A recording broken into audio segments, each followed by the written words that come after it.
আলাইকুম রহমতুল্লাহ। মহান রবের দরবারে লাখো কোটি শুকরিয়া যে রব্বুল আলামিন আমাদের সকলকে মেহেরবানি করে বাংলাদেশে যে ফেসিবাদ বসেছিল এই জুলাই মাসে হাজারো শাহাদাতের মধ্য দিয়ে আমাদেরকে দীর্ঘ সময় ধরে চেপে বসা ফেসিবাদী জুলুম ব্যবস্থা থেকে, হাসিনার স্বৈরশাসন থেকে যে রব্বুল আলামিন আমাদেরকে মুক্তি দান করেছেন তার দরবারে শুকরিয়া জ্ঞাপন করি, সকলে বলি আলহামদুলিল্লাহ।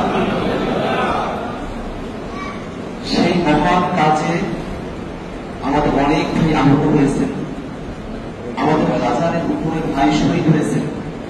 আল্লাহ রাব্বুল আলামিন যেন তাদের শাহাদাতকে কবুল করেন, আমরা সকলে বলি আমিন। বাংলাদেশে ইসলাম অবিচ্ছেদ্য একটা অংশ। দুর্ভাগ্যের বিষয়, অতীতে বাংলাদেশের মুসলমানদের বডি ম্যাপিং করে তাদের দাড়ি, টুপি, পাঞ্জাবি, টাকুর উপরে কাপড় পরা, এই বিষয়গুলোকে নানাভাবে বাংলাদেশের মানুষের কাছে ভয়ঙ্করভাবে উপস্থাপন করা হয়েছে। অনেকের উপরে অনেক বিপদ নেমে এসেছে।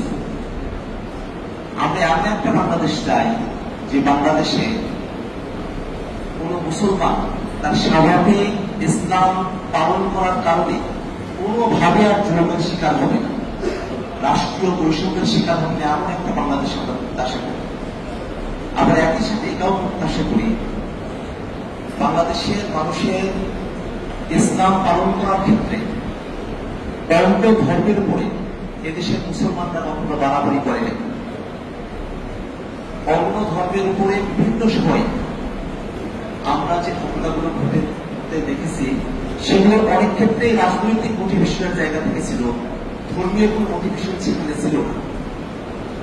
জমি জমা দখল করেছে, বাড়ি ঘর দখল করেছে, সেগুলো রাজনৈতিক কারণে করেছে, কিন্তু দোষ এসে পড়েছিল বাংলাদেশের মুসলমানদের উপর। আমাদের সকলের এখন সচেতন থাকার সময়, যাতে করে বাংলাদেশের মুসলমানদেরকে আর এরকম অপবাদ তাদের কাঁধের উপরে এসে না বলে। আমরা জাতীয় নাগরিক পার্টি এনসিপি নেতৃবৃন্দ সারা দেশ থেকে আমরা পদযাত্রায় বেরিয়েছি। আমাদের সম্মানিত আহ্বায়ক জনাব নাহিদ ইসলাম আপনাদের কাছে এসেছেন, আমরা আপনাদের কাছে দোয়া চাই।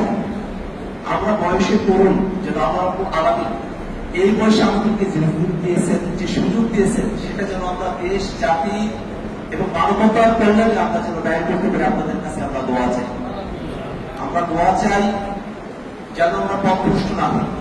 আমরা দোয়া চাই যেন আমরা সাহস নিয়ে এই বাংলাদেশ থেকে আমরা রক্ষা করতে পারি, এই দেশের মানুষের নিরাপত্তা নিশ্চিত করতে পারি, এই বাংলাদেশের মানুষের অধিকারগুলো আমরা যেন মুসলিম পৃথিবীতে আমরা যেন আমাদের জীবনের সর্বোচ্চ শক্তিটুকু আমরা ব্যয় করতে পারি, এই দোয়া আপনাদের কাছে আমরা কামনা করছি।